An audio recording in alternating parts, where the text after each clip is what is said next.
So the point I'm going to make rather simplistically at the start of this conversation is there is a lot of money on this stage, and it's a lot of money that can be deployed in very practical ways and very useful ways in Papua New Guinea. We have Markus, who's the PNG Resident Representative for the International Finance Corporation, one of our event partners, and welcome, Markus. You're very welcome to be here. We've had a 10-year relationship with the IFC for this event, and having access to your expertise and the expertise of your team has helped us produce very meaningful contributions to the program over the years. So thank you very much. Anthony Maxwell, welcome. Anthony has a lot more experience than his current role, which is at the Australian Infrastructure Finance Facility for the Pacific. I think you might have also worked at ADB as well in PNG. And that is now a $3 billion fund, is that right? So that's an already being, as we heard from Fego Kiniafa, already being deployed in Papua New Guinea with significant effect. Geoffrey spoke yesterday, as the people who were in the room yesterday know, but I thought it would be great to include him in this conversation. The US International Development Finance Corporation is an early stage, I guess, of engagement with Papua New Guinea and the region, but we hope very much that that will be a trend that continues. So I thought it would be nice to have him included in this conversation first. We'll start, Markus, maybe with the IFC. You've made some early stage developments in investments in energy in the area. Perhaps you could outline for us basically what IFC's goal is in PNG in the Pacific as far as the kind of projects you want to support and the kind of partners you want to work with. Thank you. I guess maybe to start off, I should say that we've been working in the Pacific for quite a number of years. We've had our office in Port Moresby for more than 10 years, and our operations in the Pacific are managed out of Sydney. So our experience is not only in PNG, but also the other Pacific countries. We recently published a report on investments, infrastructure investments in the Pacific, and we estimated the need until 2030 to be at around $46 billion US, much of which is actually in PNG as the largest country in the region. And we've been working with a number of different parties. So for example, the Pacific Islands Infrastructure Forum, obviously the government of PNG and of other countries in the Pacific, to develop infrastructure.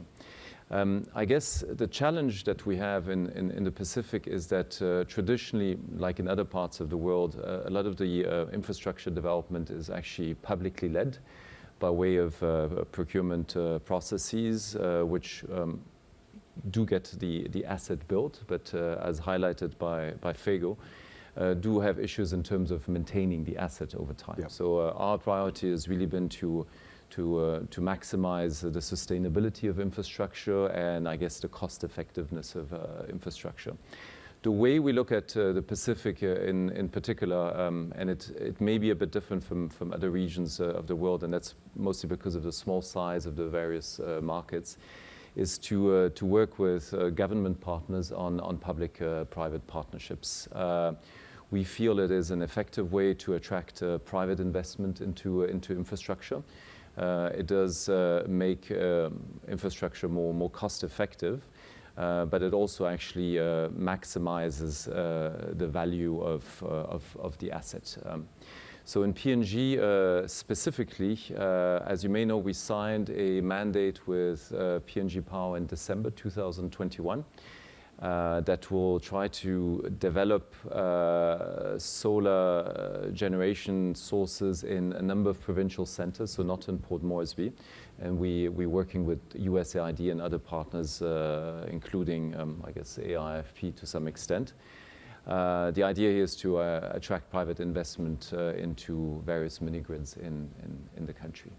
There are other examples, but maybe I'll let my panel partners speak first. Okay. Thanks very much, Markus.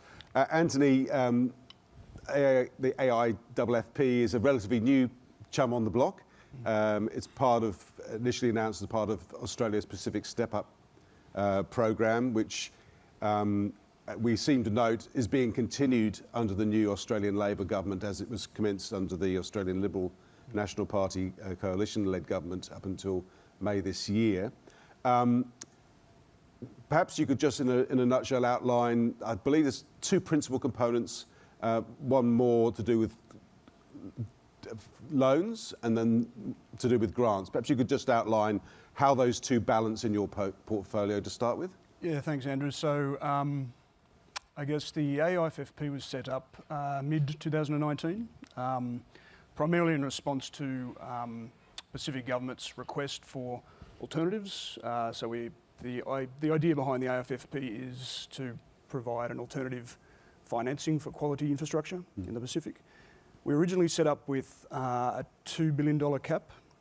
Now, out of that, it was $1.5 billion in loans and about $500 million in grants. So since then, it's been increased to $3 billion. So I think that's a recognition that there is demand from the Pacific, and I think there is a good pipeline of projects. We do both sovereign lending and also private sector lending. The majority of our work to date has been on the sovereign side, and out of the sovereign side, PNG is our primary customer. So 70% of our lending into the Pacific to date has been to PNG. So we are seeing a strong demand from PNG for infrastructure development. We have a strong portfolio moving forward, and in the overall in our portfolio, we have approved to date 10 projects worth about just under $1 billion across 8 countries. So the AIFFP is building. It's probably worth mentioning though the $3 billion that I mentioned is over a 4 to 5 year period, so it is still a relatively small component of the Australian government's contribution at about 1.5 of ODA per annum into the Pacific. So it's a useful contribution, and it provides a lending product that we didn't have previously. But particularly in PNG, it dovetails very nicely with the work that the bilateral program does, and supports and fits in beside that program. Great. Geoffrey, you were kind enough to describe something about your program yesterday during the energy presentation. Perhaps just to refresh and maybe elaborate a little bit on that. How do you see the DFC being most effective in Papua New Guinea and the Pacific? And what sort of projects are you particularly keen to discuss with people? Sure, thanks, Andrew. And again, apologies for my voice, which is not quite healed yet. But we are very keen to be more involved in the Pacific across many sectors, in fact. But to give you a flavor of where we tend to be more active from a dollar volume perspective, it's in energy and infrastructure. Yep. As some of you may recall from yesterday, we focus on the private sector only. So we're very interested in looking at those types of opportunities, but as my fellow panelists have already shared, and as you well know, especially in the energy and infrastructure space, that's a challenging area, outside, of course, of things like Papua LNG. So we're watching very closely and trying to support where we can, the activities of what Markus mentioned and others, in terms of creating the right environment for that private sector investment to happen. But to come back to your final question, very keen on energy and infrastructure.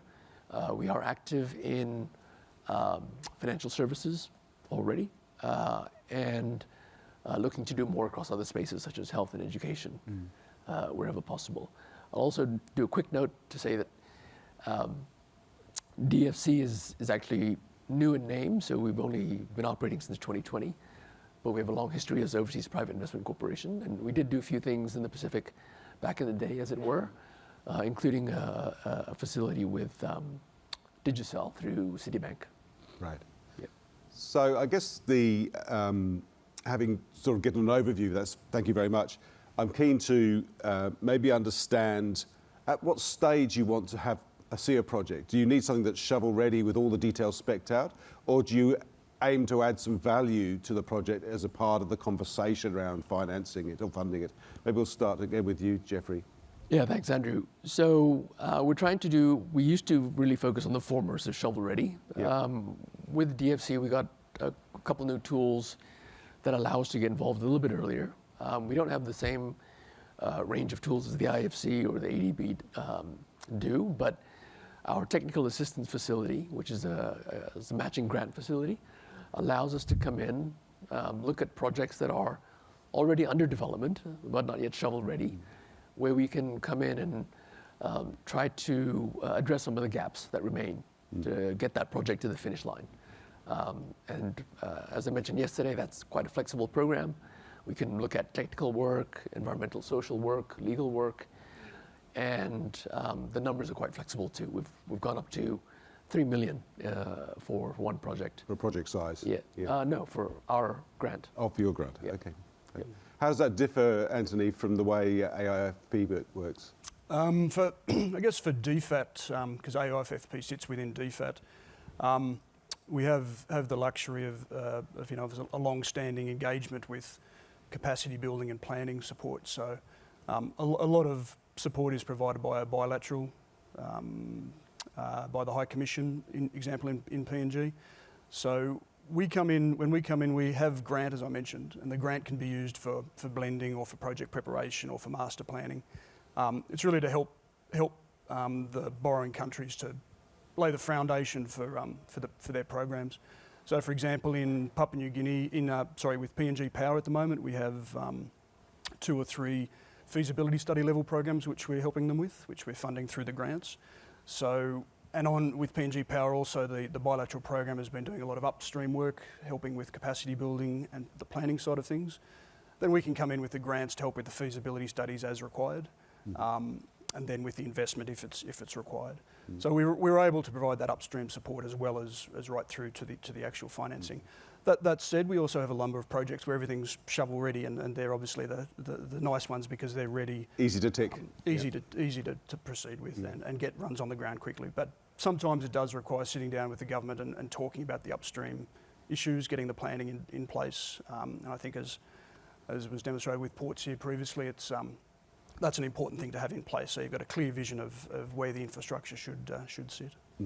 And as far as the amount of funding you're able to provide for a particular either grant or loan to a project, what sort of size are we looking at for grants or loans? So, what size? We don't actually have a size limitation. So I think as Ports was explaining, that's a 600 million investment product, and that's our largest at the moment. So that would be our largest client at the moment. So we are able to go up into that range, but we do have ones around the $5 million. Loans, grant combination is project specific, but for example, some of our projects are 20% grant, 80% loan at this stage. And that 20% can be used to do the feasibility study work and to blend back the facility. Markus, I think the IFC has quite a history in technical assistance. So is that something that you bring to the party as far as a value add to working with the IFC? So I think the way we look at the Pacific is as what we call an upstream market. My colleague Devesh Singh, who presented yesterday, is part of that team. The whole idea is that we look at where market failures are and actually try to work with partners, either government or private partners, to come up with a project. So public-private partnerships fit exactly into that mold. I was mentioning the mini-grid mandate that we signed with PPL early on, and it is not a shovel-ready project by any standards. We are going to work on a number of studies that will be required, both in terms of technical feasibility, environmental and social impact, and also looking at the bankability of the project. So for us, and I think this has been a lesson learned over the last, let's say, 10, 15 years in not only in the Pacific but around the world, we need to be more proactive at the initial stages. So again, yesterday the presentation on green hydrogen is actually essentially that we are trying to become involved in a space that is not yet fully ready for investment, and trying to see what it will take to move from the idea to an actual project. But altogether, if I look at the figures in the Pacific, so from a public-private partnership point of view, we are working on energy mandates. We were working on transport mandates, port mandates, health mandates in a number of countries, not only PNG, where we expect total investment that will be mobilized if the projects are all closed successfully to be in the order of $1.7 billion US. So that's actually quite significant. And obviously we would like to do more. So maybe as one last point, in PNG, we might work with the government on an affordable housing project in Port Moresby, which essentially tries to bring in private investment into a sector which right now is fairly fragmented, and try to build that scale so that costs actually come down. And again, just roughly what sort of size of funding we're looking at? Is there a cap on how much you can lend? So we never come in as the primary investor. Right. We do come in on both the equity and the debt side. I think if we're looking at, let's say, debt, a maximum of 20-25% of the project size. The project size itself, depending on the market, can be quite small or can actually be quite large. Obviously, if you want to build infrastructure in, let's say, Kiribati, you can't expect to spend tens of millions either. But in a place like PNG, you can actually have sizable projects. So there's no minimum, and I guess a bit like my panel partners here, it all depends on the country and the actual project. Just a reminder, everybody, if you do have any questions for the panel, you're very welcome to use the app to ask those questions, or at the end of my questions, I'll open it up for questions from the audience. So start thinking about what your question might be for the panel. You're all three of you lenders, and I think sometimes we forget that lenders need to protect their investment, if you like, and manage the risk of lending. And I guess in Papua New Guinea and the Pacific in particular, it has particular risk profiles. So I'm interested in helping our audience understand how you go about managing that risk and what that means for the kind of projects that you work on. So given you're a pure play private sector operator, this is something that you're probably very close to the private sector on, Geoffrey. Talk a little bit about how you work out, how you manage the risk of working in a region like the Pacific. Right. Well, thanks, Andrew. I think there are obviously differences, but there are a lot of similarities as well to other regions, other emerging markets where we work. I would say the key thing, one of the key risk mitigation factors for us, frankly, when we focus on the private sector is the private sector, right? Yep. We are not there proactively trying to create projects, right? The private sector, typically, if I can just summarize, right? They're the ones who approach us and say, hey, we've got this project, can't get the funding or whatever. Would you be able to support us? And so there, and of course there's a wide range of private sector players, but by and large, that's the first check, right? If the private sector is interested, it's got some key basics at least that we can work with. That's number one.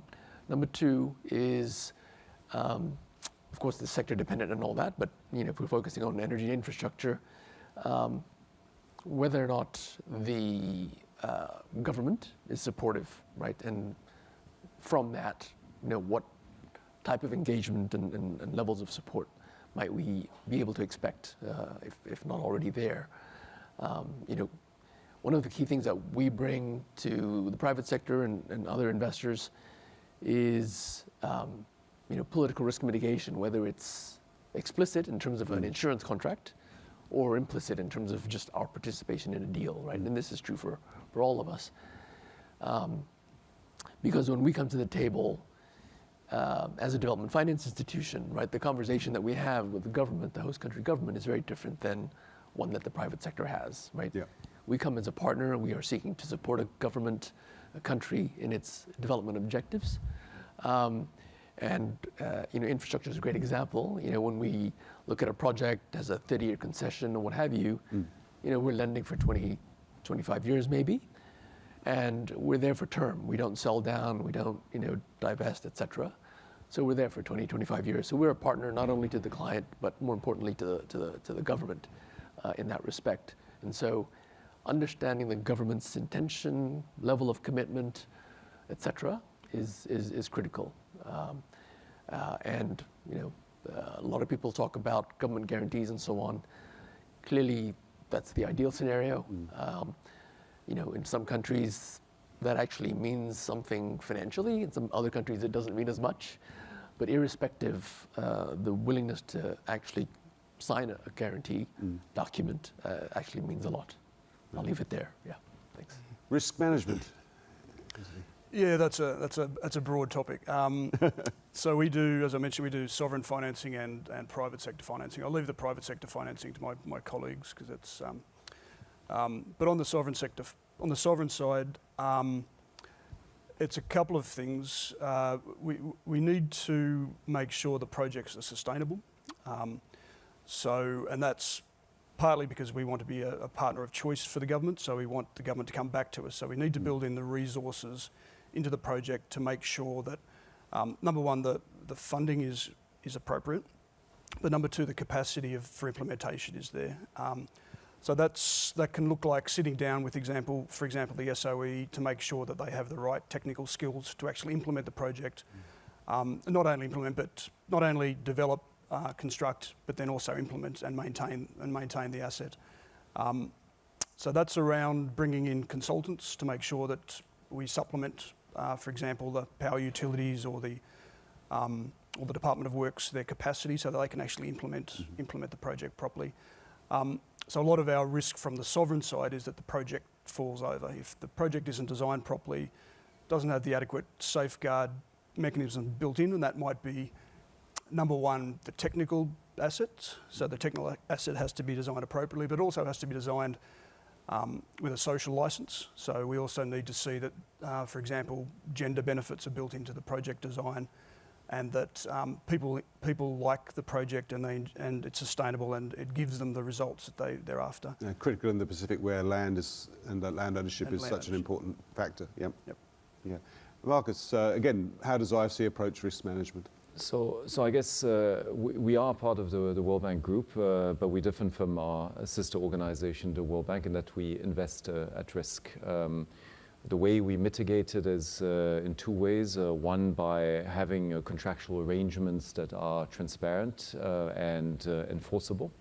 The other way is to make sure that the overall investment climate in a particular market like PNG is actually conducive to what we do. In PNG, we're quite fortunate to have the support from the Australian government and the New Zealand government through something called the PNG partnership. So DFAT and MFAT are direct partners. And that has allowed us over the last few years to actually work on a number of investment climate related reforms. Not only in the infrastructure sector and to engage with government departments and so forth. On the public-private partnership side, so this is a bit of a different function at IFC in that we are not necessarily investors. We act as lead transaction advisors to our government partners to make sure that essentially the investment suits the needs of the country and makes sense from a cost effectiveness point of view and value from money point of view. We may invest, but that depends then on, let's say, the successful bidder, if they would want IFC or actually DFC or other DFI investment. But fundamentally, when it comes to investment, we invest at risk and we're in the same league as everyone else. So this is a really good question, which has come actually from Clancy Keys from Career Trackers PNG, which one of you, maybe we'll start, Markus, but I'd be very happy for any of you to contribute to an answer to this. It's a good question. When considering and issuing your respective grants and loans, what succession planning do you require or request? And that could be in terms of human resources or management or PNG local leadership and so on. That is a good question. Because you're a long-term investor, right? So yeah. So let me actually distinguish between investments and advisory work that we do. In terms of investments, As I mentioned, we are not the primary investor. We work with a sponsor, a firm that wants to, let's say, expand or invest in a given market. We look at it mostly from a, I guess, return and developmental impact point of view. That, of course, always then pauses the question of exit. So if it is on a debt basis, then there is a term. If it is on an equity basis, then discussions need to be had. But generally speaking, what we are looking for is maximizing development impact, and I guess succession planning is part of that. Yeah. On the advisory side, well, if it comes to public-private partnerships, essentially private investors are selected on the basis of their bids. Mm-hmm. They do not necessarily have, let's say, local content requirements and so forth, but obviously we try to actually structure the contracts in such a way that the infrastructure that is to be developed and to be managed is actually sustainable in the long term. Mm. So that would be, I guess, succession planning yes. for these kind of projects. What about the AIFFP entity? How does that differ? Yeah, so I think for AIFFP, I think in terms of succession planning, the sustainability of the assets, I think the local content is a very important thing for us. Particularly around some of these larger projects which are really building out a sector for 5-10 years.